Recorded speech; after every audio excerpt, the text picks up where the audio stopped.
Assalamualaikum warahmatullahi wabarakatuh. Hari ini kita akan membahas masalah search, games, and problem solving. Di dalam pembahasan ini kita akan melihat berbagai algoritma bagaimana pencarian, di mana pencarian ini merupakan salah satu strategi dalam menyelesaikan masalah.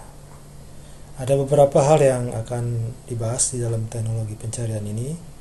Yang pertama adalah dalam kelompok pencarian yang dimana sebelumnya tidak ditemukan informasi pendahuluan atau yang kita sebut sebagai blind search. Tapi ada juga teknologi di mana pencarian itu sudah didapatkan informasi pendahuluan. Baik, kita akan meningkat ke pembahasan berikut ini.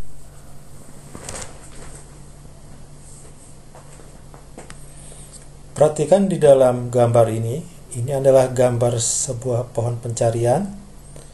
Di dalam kasus ini, hampir seluruh logic programming bisa diimplementasikan dalam bentuk pohon pencarian.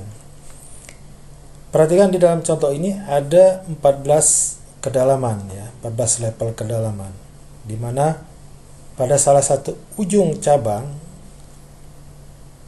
bertanda bintang itu merupakan solusi yang ingin dicari. Dalam contoh kasus permainan catur, maka dapat dihitung sebagai contoh terdapat faktor cabang sebanyak 30 dan kedalaman sebanyak 50. Dalam kasus ini kita akan memiliki sebanyak 7,2 dikali 10 pangkat 73. Atau kalau kita hitung di dalam langkah, maka dibutuhkan sebanyak 7,4 kali 10 pangkat 73 langkah yang bisa dilakukan di dalam kasus permainan catur.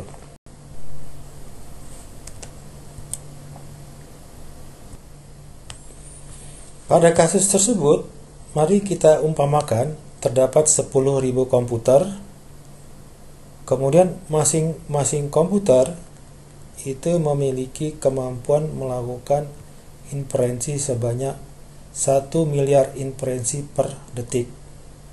Kemudian komputer itu mampu melakukan proses perhitungan secara paralel tanpa terjadi kehilangan. Dari sini kita akan mendapatkan waktu komputasi sebanyak 7,4 kali 10 7 pangkat 73 inference dibagi kemampuan komputer 10.000 kali 10 pangkat 9 inference per detik, maka kita akan mendapatkan hasil sebanyak 7,4 dikali 10 pangkat 60 detik, atau kalau dalam hitungan tahun akan didapatkan 2,3 dikali 10 pangkat 53 tahun. Nah, ini kalau kita analogikan, maka akan didapatkan sebanyak 10 pangkat 43 kali dari umur bumi. Nah, tentu saja perhitungan ini menjadi tidak mungkin kalau kita menggunakan cara perhitungan dalam bentuk tree seperti itu secara step by step cabang kita periksa. Sebagai analogi, mari kita lihat gambar berikut. Perhatikan, ini adalah sebuah pohon di mana seseorang akan mencari hewan miliknya, yaitu seekor kucing yang ada di titik ini. Dalam hal ini, orang ini tidak tahu di mana keberadaan dari kucing tersebut, ada di mana, dan tidak terlihat dari bawah. Maka akan ada banyak kemungkinan cara orang ini untuk mencari kucing. Apakah dia akan memanjat ke cabang-cabang besar dulu, menelusuri ke cabang-cabang kecil pada cabang tersebut, atau misalnya dia akan periksa saja masing-masing cabang besar. Dan ini banyak kemungkinan sekali untuk cara untuk mencari di mana keberadaan kucing tersebut. Ini adalah kira-kira gambaran dari suatu search.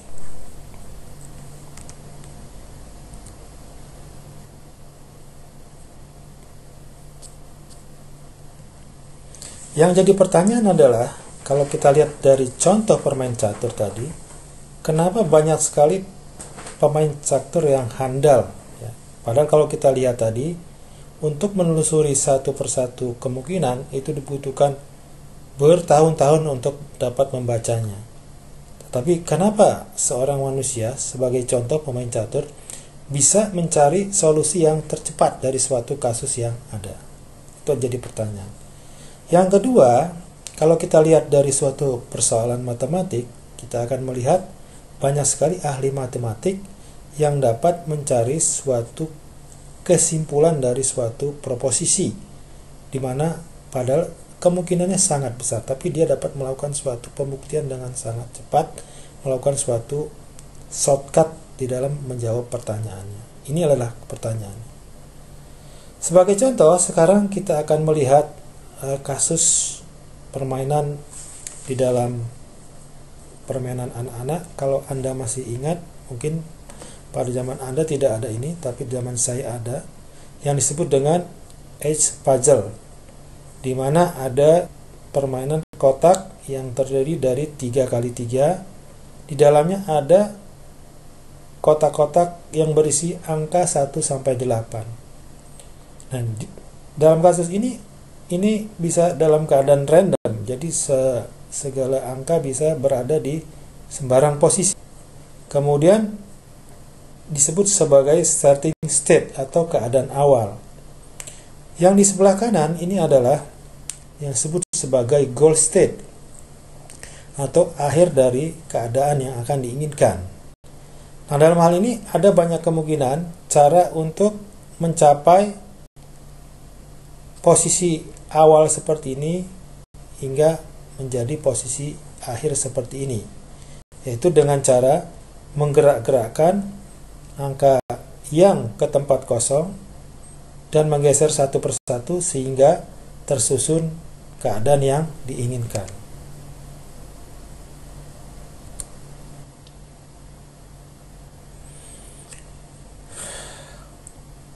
Perhatikan pada kasus tersebut.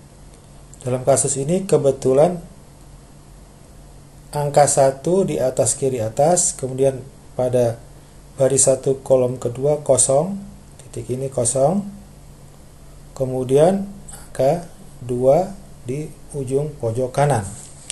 Maka dalam keadaan ini ada 3 buah kemungkinan yang bisa kita lakukan. Yang pertama adalah menggeser angka 5 ke atas. Sini, menggeser angka 5 ke atas. Yang kedua, kemungkinannya adalah menggeser angka 1 ke kanan. Kemudian yang ketiga adalah menggeser angka 2 ke kiri. Ya. Dari masing-masing posisi ini Anda bisa turunkan kemungkinan yang lain. Misal pada posisi ini, sekarang kotak kosong ada di tengah.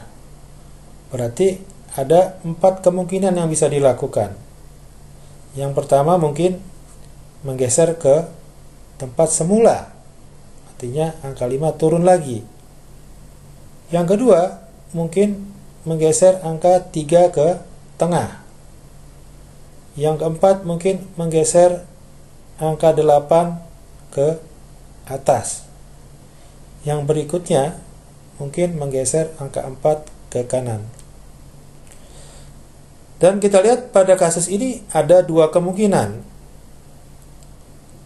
Kemudian yang ini ada 2 kemungkinan. Dan ini kalau kita turunkan terus menerus, maka pada suatu saat akan didapatkan keadaan final state atau keadaan terakhir yang diinginkan. Yaitu misalnya di sini menyusun angka 1, 2, 3, 4, 5, 6, 7, dan 8. Dan ini yang kita lihat ini adalah merupakan suatu search tree. Kalau bisa kita hitung di sini, maka kita akan memiliki yang disebut dengan average branching factor atau faktor percabangan rata-rata, yaitu merupakan jumlah dari kemungkinan cabang dari masing-masing posisi. Itu kira-kira ada 2,8. Jadi masing-masing posisi memiliki rata-rata cabang yang mungkin sebanyak 2,8.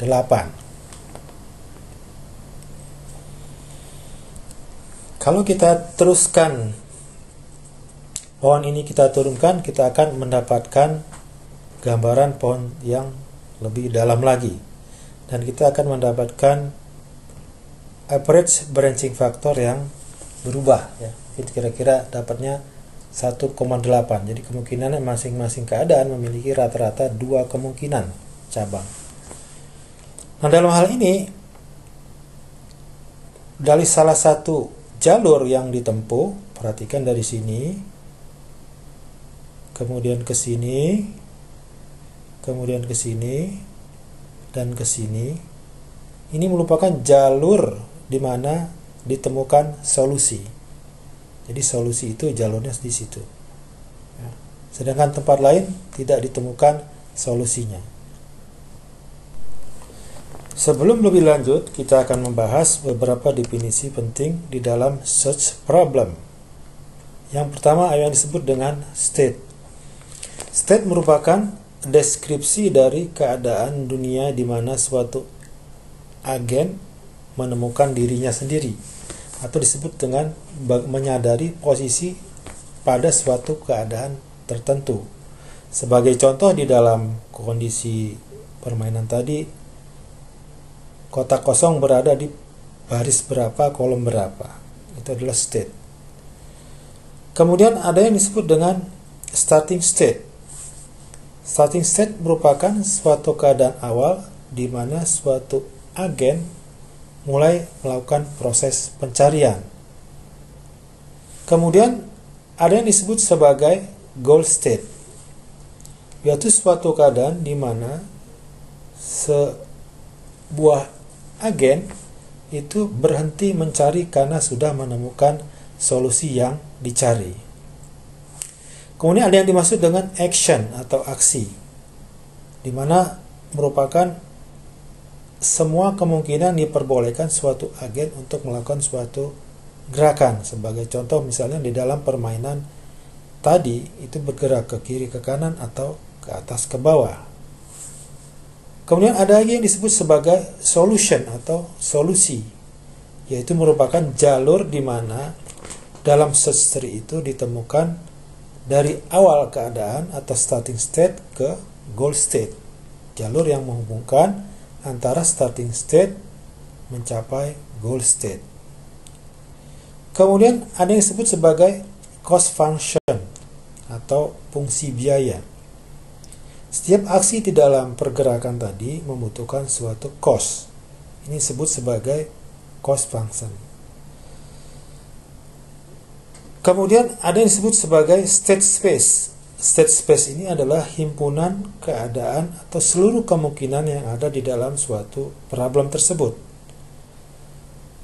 Kemudian ada yang disebut sebagai search tree atau pohon pencarian, yaitu berawal dari pangkal sampai ujung akhir daun di dalam pohon pencarian.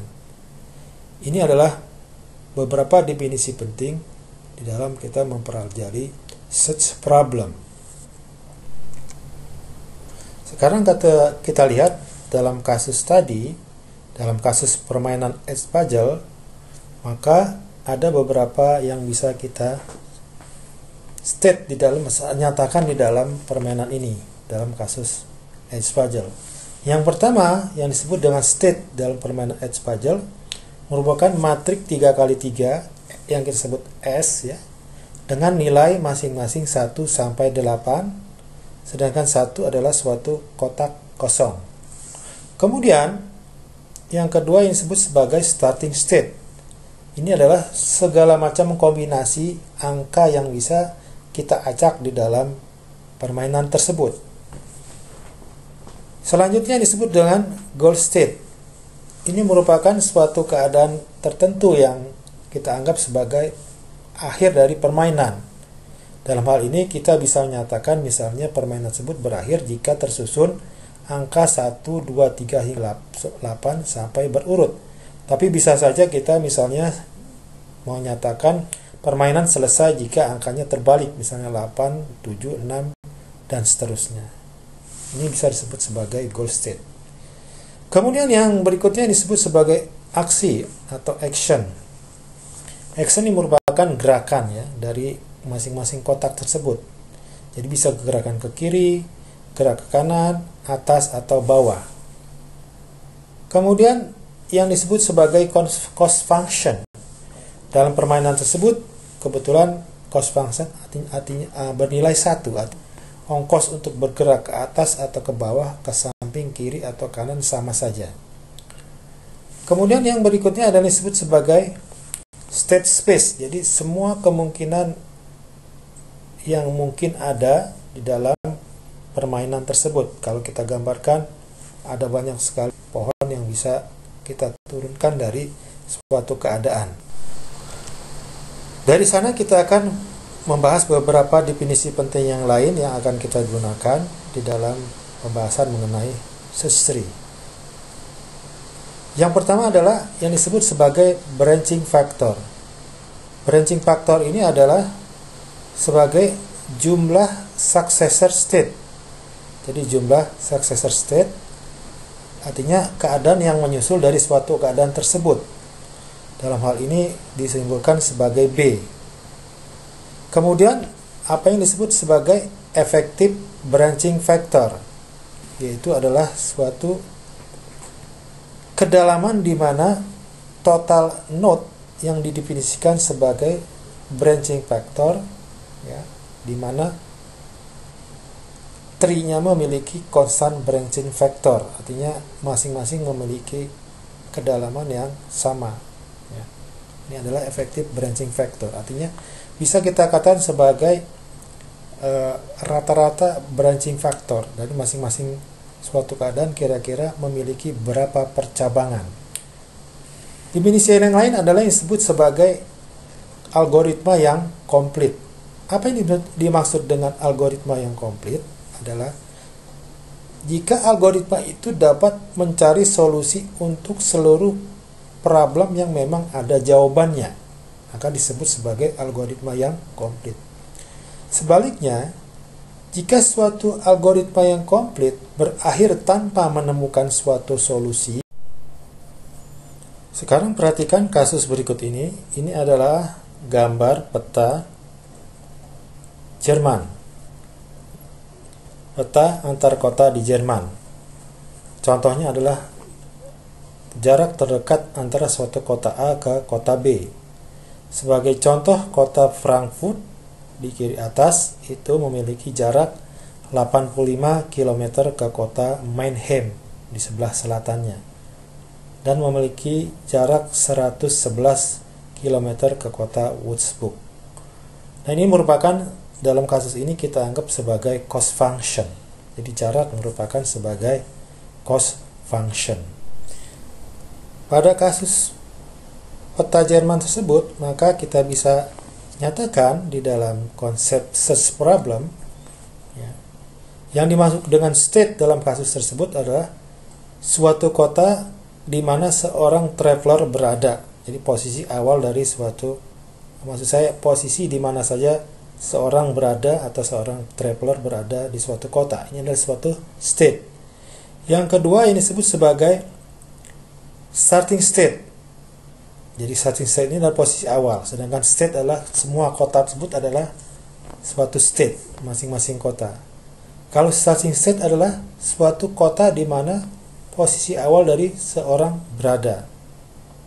Sedangkan goal state merupakan juga sembarangan kota di mana tujuan dari suatu traveler akan berkunjung. Sedangkan action di dalam kasus ini adalah traveling dari suatu current city, jadi suatu kota yang dikunjungi sekarang, ke kota sebelahnya. Itu disebut sebagai action, artinya gerakan dari satu kota ke kota berikutnya. Kemudian yang berikutnya yang disebut sebagai cost function. Cost function adalah jarak yang membagi kota tersebut ke kota berikutnya, atau jarak dalam kilometer dalam hal ini dari suatu kota ke kota berikutnya. Kemudian yang berikutnya yang disebut sebagai state space, ini merupakan semua kota atau sebuah node di dalam grafik tersebut. Jadi semua node yang ada di dalam grafik tersebut disebut sebagai state space. Kita akan lanjutkan definisi berikutnya yang disebut sebagai algoritma yang optimal. Apa itu yang dimaksud dengan algoritma yang optimal? Algoritma yang optimal adalah jika memang problem itu ada solusinya, maka solusi tersebut akan ditemukan dengan cost yang paling murah. Jadi disebut sebagai algoritma yang optimal.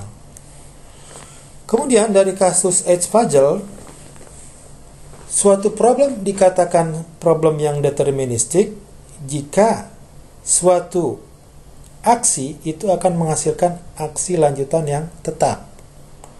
Sebagai contoh misalnya dalam kasus Edge-Puzzle, kotak tengah paling atas kosong. Maka yang mungkin adalah kotak yang kiri geser ke kanan, kotak yang kanan geser ke kiri, atau yang bawah geser ke atas. Selalu seperti itu dalam keadaan kotak tengah di bagian atas yang kosong. Maka problem itu disebut sebagai problem yang deterministik atau lingkungannya yang deterministik. Tapi ada keadaan lain yang disebut sebagai observable. Di dalam keadaan yang observable ini, suatu agen tahu pada keadaan mana dia berada. Sebagai contoh, misalnya agen tadi tahu bahwa kotak kosong berada pada baris 1 kolom kedua. Atau dalam permainan catur misalnya diketahui posisi bidak pada kolom C, baris misalnya 2, baris 3, dan seterusnya. Itu disebut sebagai keadaan yang observable. Sekarang kita akan melihat salah kelompok dari algoritma dalam pencarian. Yang pertama yang disebut sebagai, dalam hal ini, kelompok uninformed search atau pencarian yang tidak memiliki informasi pendahuluan. Nah, dalam kelompok uninformed search ini yang pertama ada yang disebut sebagai breadth first search. Kalau kita perhatikan dalam pohon pencarian, Anda perhatikan masing-masing ini ada nomornya, nomor 1, 2, 3, 4, 5, dan seterusnya. Dalam algoritma breadth first search, pencarian dilakukan sesuai dengan urutan nomor ini. Jadi dilakukan secara horizontal. Jadi pada cabang utama dulu. Jadi dari pangkal 1 kemudian ke cabang kedua, dan tidak menelusuri detail dari cabang kedua, tetapi pindah ke cabang ke-3. Kemudian baru ke cabang ke-4. Nah, ini dilakukan setelah tidak ditemukan, maka dia baru masuk ke cabang dari cabang nomor 2, yaitu ke nomor 5. Dilanjutkan ke nomor 6 dan seterusnya. Jadi pencarian dilakukan pada cabang-cabang besar dulu. Jadi pada breadth first search, jadi pencarian tadi dilakukan pada cabang utama search. Lebih dahulu dicari, kalau tidak ketemu baru disusuri sub cabang berikutnya. Ini adalah algoritma umum dari breadth first search, dan algoritma ini bersifat generik, ya, artinya umum sekali, bisa kita lakukan. Kemudian kalau kita analisis dari algoritma ini, maka algoritma ini kita sebut sebagai komplit. Ingat tadi ada definisi dari apa yang disebut dengan algoritma yang komplit. Kemudian juga algoritma ini bersifat optimal. Jadi dia akan mencari dengan biaya yang terendah kalau memang solusinya ada. Kemudian computation time atau waktu komputasinya dilihat dari rumus berikut, yaitu ada konstanta dikali sigma B pangkat I dari I mulai dari 0 hingga D. Dan kalau kita lihat tingkat kompleksitas algoritmanya, yaitu B pangkat D.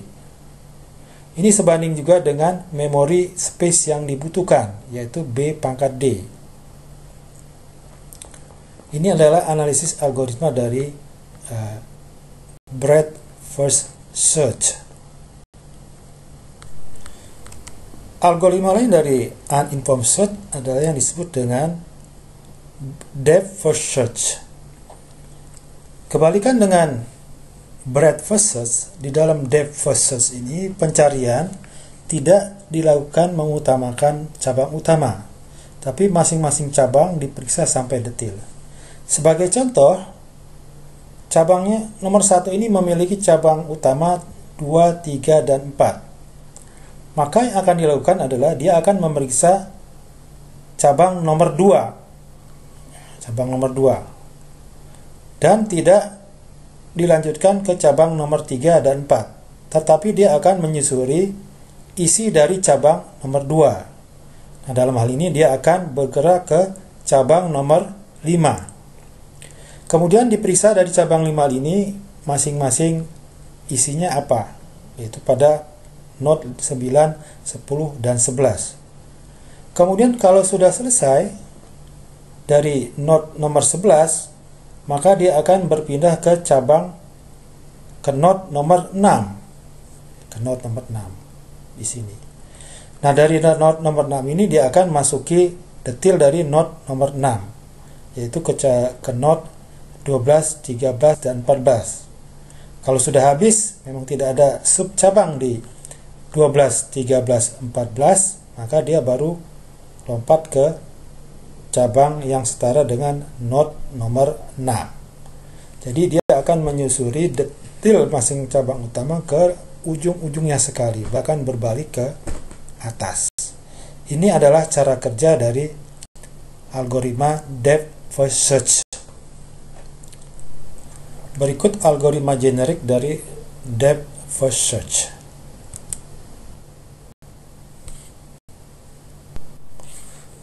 Sekarang kalau kita analisis, maka algoritma ini bersifat incomplete, tidak lengkap. Jadi bisa saja dia tidak bisa mencari solusi. Misalnya akibat dari terlalu dalamnya sub-sub cabangnya. Jadi dia tidak komplit. Kemudian dia juga bersifat tidak optimal. Setelah itu juga waktu komputasinya itu memiliki B pangkat D. Jadi tingkat kerumitan algoritmanya, kompleksitasnya adalah B pangkat D. Kemudian memory requirement atau kebutuhan memorinya, untungnya dia efisien. Jadi hanya B pangkat D. Jadi kalau suatu cabang sudah selesai, maka itu dibuang dari memorinya, bisa dibuang. Kalau tadi tetap dipertahankan dalam algoritma breadth first search. Kalau di depth first search ini, suatu cabang yang selesai diperiksa bisa dibuang dari memori, sehingga memory requirement-nya menjadi lebih efisien, atau B pangkat D.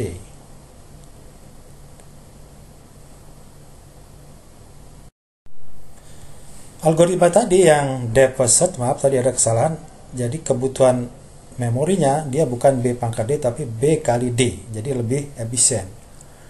Kemudian algoritma lain dari uninformed search ini yang disebut dengan iterative deepening.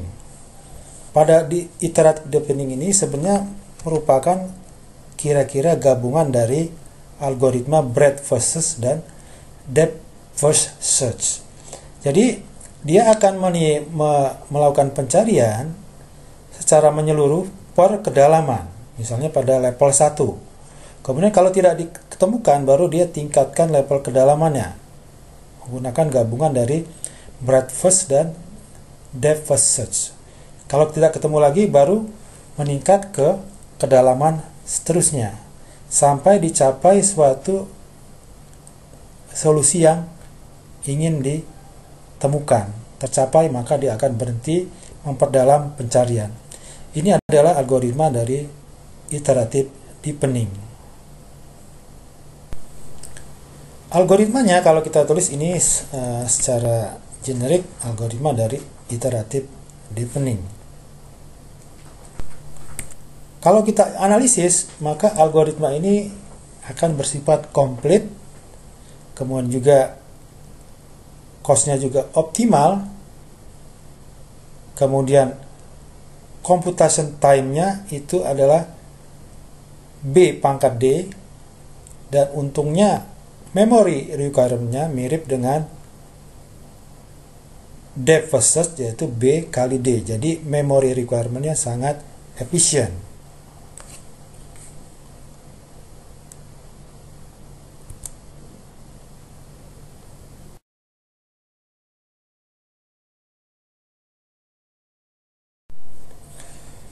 Sekarang kita tiba pada perbandingan antara beberapa algoritma uninformed search. Ada breadth first search, kemudian ada depth first search, dan ada